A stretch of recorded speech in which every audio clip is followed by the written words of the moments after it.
Hello, good morning, सुप्रभात मेरे प्यारे विद्वान साथियों। स्वागत है आप सभी का आपके अपने YouTube channel Rajasthan edu star. प्यारे मित्रों, आज हम लोग चर्चा करने वाले हैं हिंदी भाषा व व्याकरण का सामान्य परिचय। दोस्तों, मैं आपको हिंदी पढ़ाने से पहले थोड़ी सी आपकी जड़ को मजबूत करने की कोशिश कर रहा हूँ। मैं उम्मीद करूँगा कि आप लोग वीडियो के अंत तक मेरे साथ बने रहेंगे और मेरी आवाज़ को, मेरे शब्दों को सुनने की कोशिश करेंगे। हिंदी भाषा व व्याकरण का सामान्य परिचय। प्यारे मित्रों, हिंदी पढ़ने से पहले हम लोग चर्चा करेंगे भाषा शब्द पर। भाषा शब्द का, भाषा का हम लोग यूज हमारे समाज में कैसे करते हैं और ये भाषा है जो कैसे बनी है, क्या इसका इतिहास रहा होगा, इसके बारे में हम लोग चर्चा करने वाले हैं। भाषा, दोस्तों, भाषा शब्द है जो भास धातु से निर्मित हुआ है। भास धातु,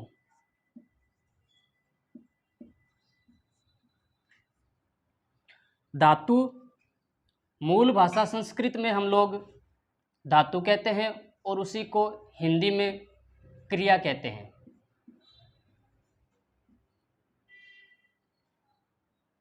दोस्तों, भास धातु का अर्थ होता है, या हम लोग शाब्दिक अर्थ कहें तो शाब्दिक अर्थ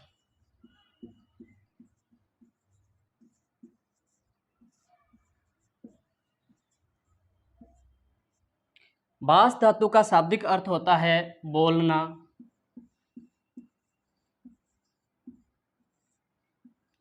वाचन करना,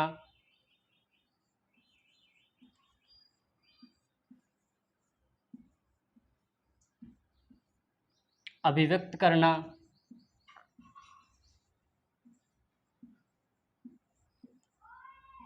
या हम कह सकते हैं अपने विचार प्रकट करना। विचार प्रकट करना।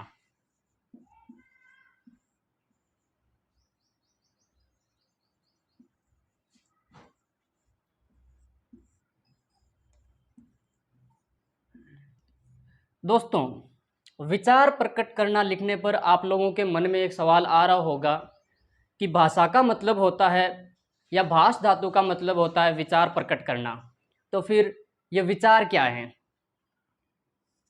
विचार, प्यारे मित्रों, अभी जो मैं बोल रहा हूं या फिर मेरे जो मन में अभी क्या भाव है, मेरे जो मन में क्या विचार है, वो आप लोगों को नहीं पता, और आप लोगों के मन में क्या भाव है वो मुझे नहीं पता।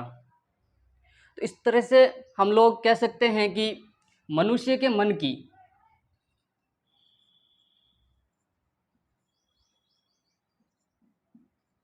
मनुष्य के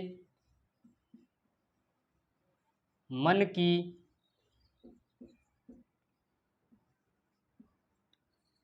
अध्वन्यात्मक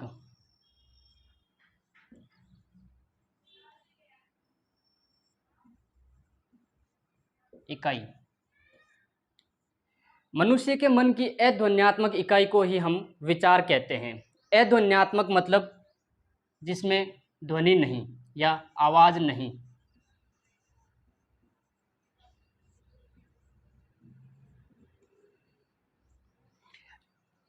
यहाँ तक आप लोगों को समझ में आई होगी। आगे हम लोग चर्चा करने वाले हैं भाषा के प्रकार या फिर भाषा की परिभाषा। अगर हम लोग परिभाषा के रूप में भाषा को बांधना चाहें तो हम लोग कह सकते हैं कि भाषा मनुष्य के मन के विचारों का एक ऐसा साधन है या माध्यम है जिसके द्वारा मनुष्य अपने विचारों का आदान प्रदान करता है। तो इसको हम ऐसे लिख सकते हैं, थोड़ा सा नीचे से मिटा देता हूँ।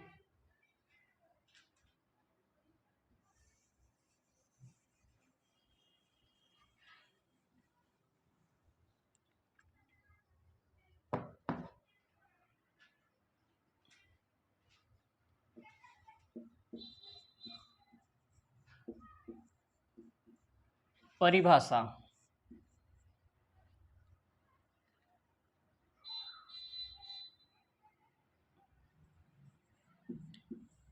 भाषा वह माध्यम है, माध्यम या साधन है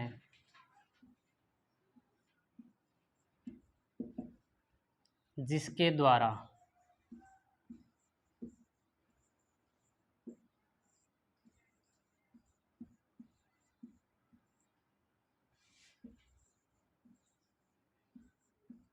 मनुष्य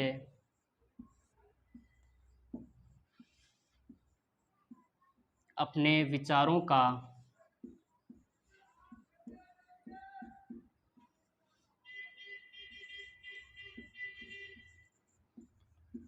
आदान प्रदान,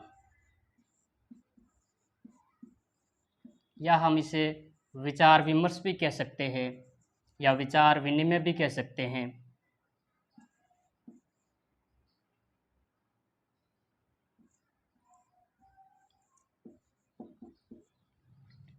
ठीक है,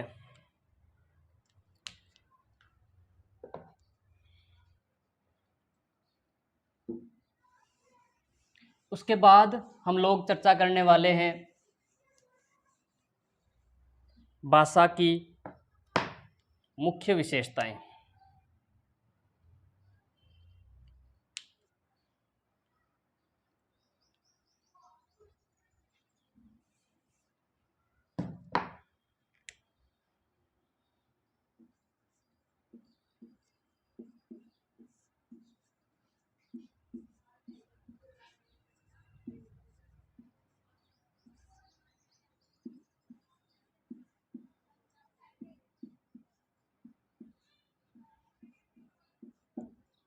भाषा की मुख्य विशेषताएं। दोस्तों, भाषा की जो मुख्य विशेषताएं हम लोग मानते हैं, उसमें हमारी पहली जो विशेषता निकल कर आती है वो आती है भाषा एक अर्जित संपत्ति है।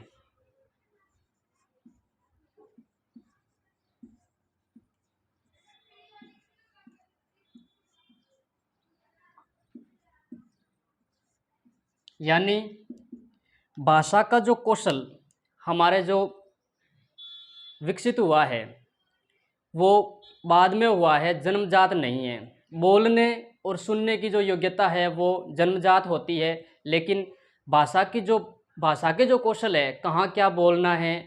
भाई अपन जैसे समाज में रहते हैं तो कहीं दोस्तों के साथ रहते हैं तो अपने जो बोलने के जो लहजे हैं वो अलग होते हैं, और जैसे ही हम लोग कहीं बाहर जाते हैं या फिर घर पे जाते हैं तो मतलब थोड़े ऐसे हमारी जो भाषा है उसमें चेंजेबल आ जाता है, या घर वालों के सामने ऐसे संस्कारी से बने हुए रहते हैं।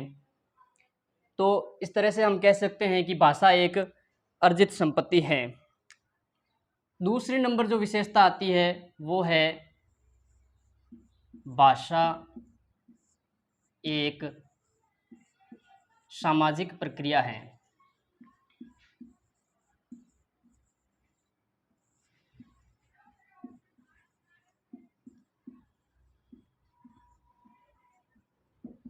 यानी कि भाषा को हम लोग एक समाज में रहकर सीखते हैं। यानी कहीं पे भी हम लोग जाते हैं तो वहाँ जिस तरह से जैसा वो क्षेत्र होता है, क्षेत्रीय जो भाषा अलग होती है, तो हम उसी भाषा के अंतर्गत बढ़ जाते हैं और उसी में अपन खुद बोलना शुरू कर देते हैं। वैसे ही भाषा एक सामाजिक प्रक्रिया है। और तीसरी जो विशेषता अपने सामने आती है वो है भाषा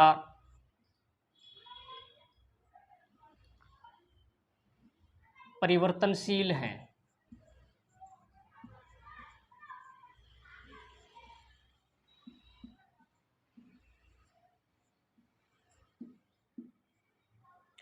परिवर्तनशील मतलब भाषा में परिवर्तन आता है।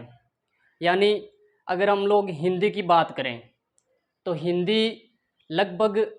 हिंदी का जो उद्भव काल हम लोग मानते हैं तो वो 1000 या 1050 के समथिंग आसपास मानते हैं।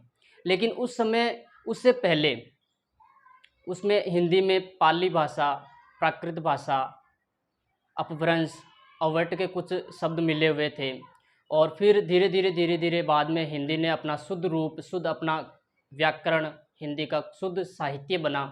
तो इस प्रकार से हम लोग कह सकते हैं कि भाषा परिवर्तनशील है। और अगली जो विशेषता आती है वो है भाषा का अंतिम स्वरूप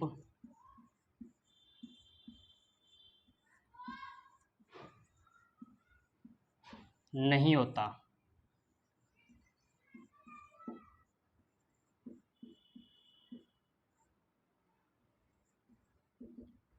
अगर भाषा का अंतिम स्वरूप होता तो पहले जैसे हिंदी थी वैसे ही रहती। यानी हमारी जो मूल भाषा संस्कृत है, संस्कृत के बाद में वैदिक संस्कृत, लौकिक संस्कृत और बाद में पाली, प्राकृत और बाद में धीरे धीरे ये जो हिंदी बनी है, तो ये हिंदी का जो साहित्य या मानक स्वरूप आया है, तो अगर भाषा का अंतिम स्वरूप होता तो चेंज नहीं होती है। अगली जो हमारी विशेषता है वो है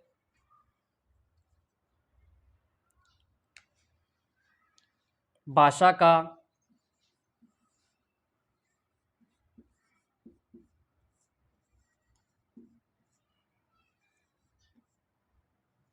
नीचे दिख रहा होगा, चलिए शायद नहीं दिख रहा होगा, मैं ऊपर से मिटा देता हूँ। ये तो लिख ली होगी आप लोगों ने।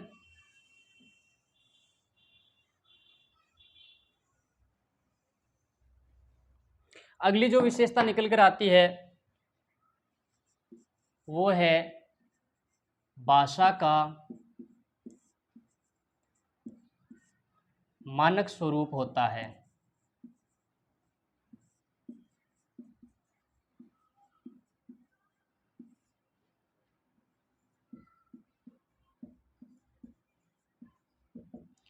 भाषा का मानक स्वरूप होता है मतलब कि अगर आप अपन हिंदी की बात करें तो हिंदी में जो अपन को चिन्ह दे रखे हैं, सिंबल दे रखे हैं, जैसे ए है, तो इस ए को हम लोग इसी तरह से लिख सकते हैं। अगर इसमें थोड़ा बहुत भी चेंज करेंगे या बदलाव करेंगे तो ये व्याकरण की दृष्टि से अशुद्ध माना जाएगा। इसलिए भाषा का अपना मानक स्वरूप होता है। अगली जो विशेषता निकल कर आती है वो है भाषा कठिन से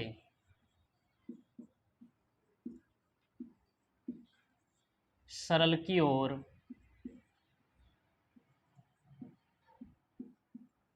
अग्रसर होती है।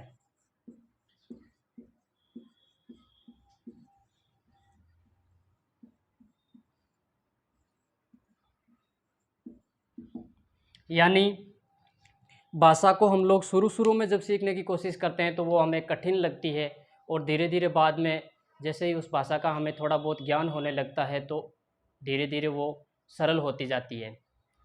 और दोस्तों यहाँ तक बात हुई, शायद आप लोगों को समझ में आया होगा। आगे हम चर्चा करने वाले हैं भाषा का मनोवैज्ञानिक दृष्टिकोण।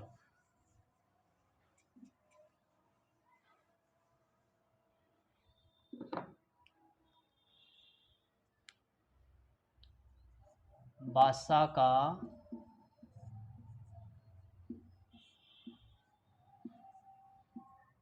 मनोवैज्ञानिक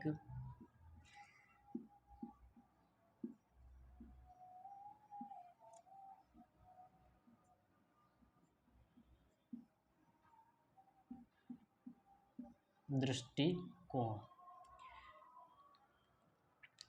दोस्तों, भाषा के मनोवैज्ञानिक दृष्टिकोण की अगर हम लोग बात करें तो हम लोग कह सकते हैं कि भाषा को सीखने के लिए हमें एक तो जिज्ञासा की आवश्यकता होती है, एक अनुकरण की आवश्यकता होती है और अभ्यास की आवश्यकता होती है।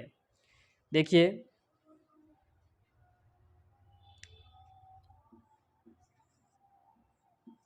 जिज्ञासा। जिज्ञासा शब्द को आगे हम वाक्य के लिए एक सार्थक शब्द में भी पढ़ने की कोशिश करेंगे। एक होता है जिज्ञासु। जिज्ञासु का मतलब होता है जानने की इच्छा रखने वाला, और जिज्ञासा का अर्थ होता है जानने की इच्छा।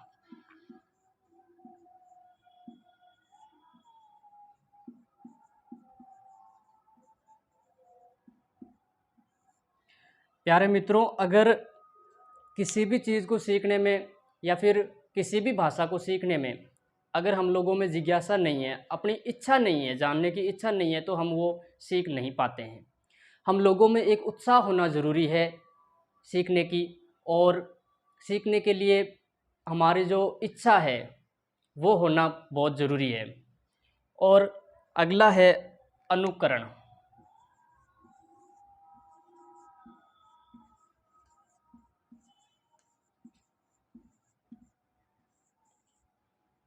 अनुकरण का मतलब होता है दोहरान। हमें कोई भी चीज़ सीखने के लिए दोहरान करना बहुत ज़रूरी है। जैसे हम छोटी कक्षाओं में पढ़ते थे, तब प्रार्थना या प्रतिज्ञा बोला करते थे, तो हम लोग पीछे पीछे उसका दोहरान करते थे। और बाद में छोटी कक्षा में पढ़ते थे, तब आगे जैसे खड़े होकर के हमें मतलब बारखड़ी, ABCD और भी मतलब बहुत सी स्पेलिंग वगैरह सिखाई जाती थी। तो हम लोगों को अनुकरण करना बहुत ज़रूरी है कोई भी चीज़ का। तीसरा हम लोग देखते हैं अभ्यास।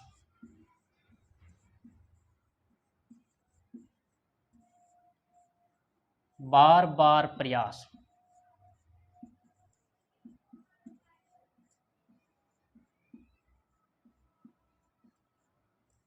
यानी कोई भी काम करने के लिए या कोई भी भाषा को सीखने के लिए या कोई भी कुछ भी सीखने के लिए हमें बार बार प्रयास करने की बहुत ज़्यादा आवश्यकता होती है।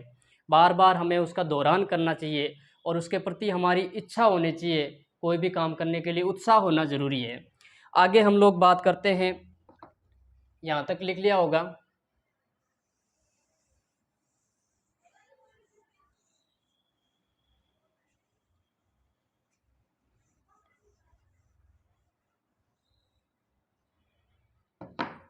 आगे हम लोग बात करते हैं भाषा का विकास क्रम।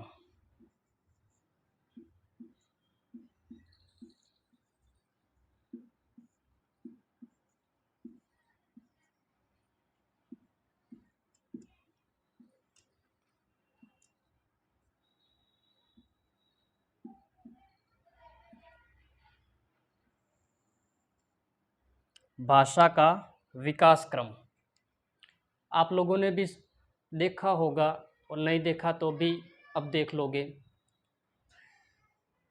यानी भाषा के जो विकास क्रम है वो सुनना, सबसे जो पहला स्टेप है वो सुनना, बोलना,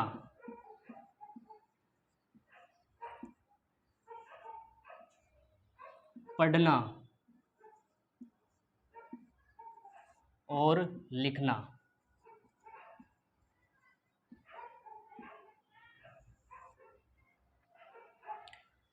सुबोपली भी हम जिसे कहते हैं शॉर्ट रूप में। लिसनिंग, स्पीकिंग, रीडिंग और राइटिंग, ये हमारा भाषा का विकास क्रम होता है। एक वैज्ञानिक जो आप लोगों ने सुना होगा, मैडम मारिया मॉन्टेसरी, जिन्होंने थोड़ा सा इसमें अलग बताया है। उन्होंने बताया है सुबोलिपे, यानी उन्होंने लिखना और पढ़ने के स्थान है वो चेंज कर दिए। बाकी सभी जो दार्शनिक या वैज्ञानिक है उन्होंने यही है जो विकास क्रम माना है। ठीक है, आगे हम लोग पढ़ते हैं भाषा के प्रकार।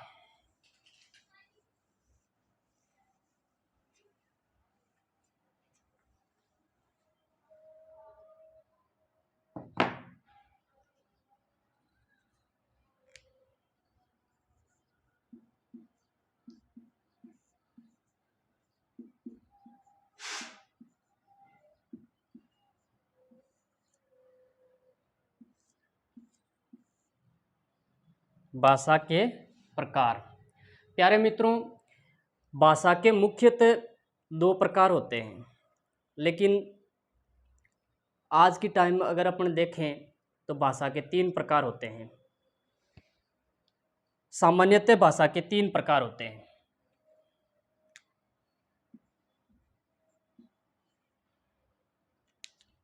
पहला मौखिक,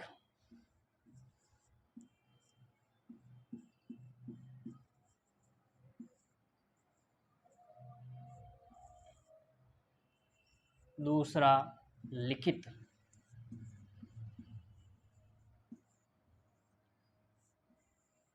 दोस्तों, हम अगर व्याकरण की दृष्टि से देखें तो हम लोग मौखिक और लिखित को ही मानते हैं, क्योंकि इसी में है जो व्याकरण का जो सिलसिला है वो चलता रहता है।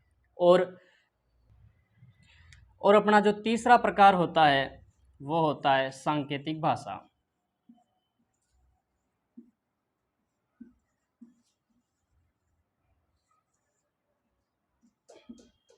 दोस्तों, मौखिक भाषा में जो अपने विचार प्रकट करने वाला है वो बोलकर अपने विचार प्रकट करता है, बोलकर, और सामने वाला उसे सुनकर ग्रहण करता है।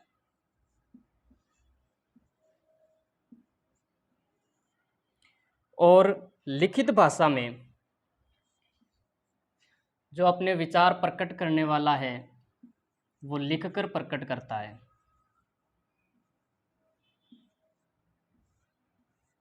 और सामने वाला उसे पढ़कर ग्रहण करता है। सांकेतिक भाषा में इशारों के माध्यम से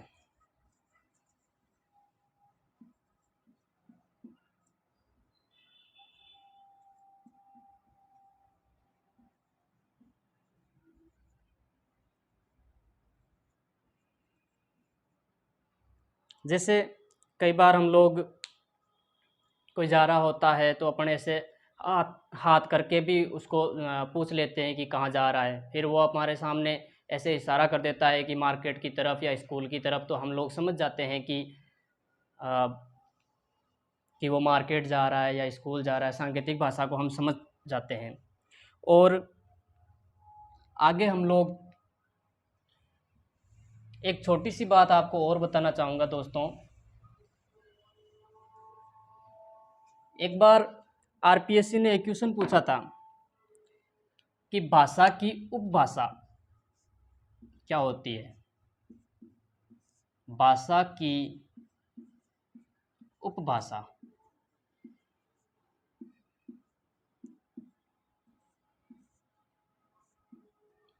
भाषा की उपभाषा होती है बोली।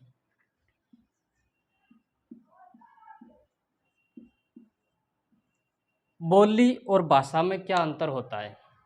देखिए दोस्तों, बोली है जो एक सीमित क्षेत्र में बोली जाती है, और भाषा का अपना एक विस्तृत एरिया होता है, और उसका अपना एक साहित्य होता है, और एक लंबे क्षेत्र में बोली जाती है भाषा। और बोली का अपना एक छोटा एरिया होता है। ठीक है, आज के लिए इतना ही। मिलते हैं अगले वीडियो में। Thank you, bye bye.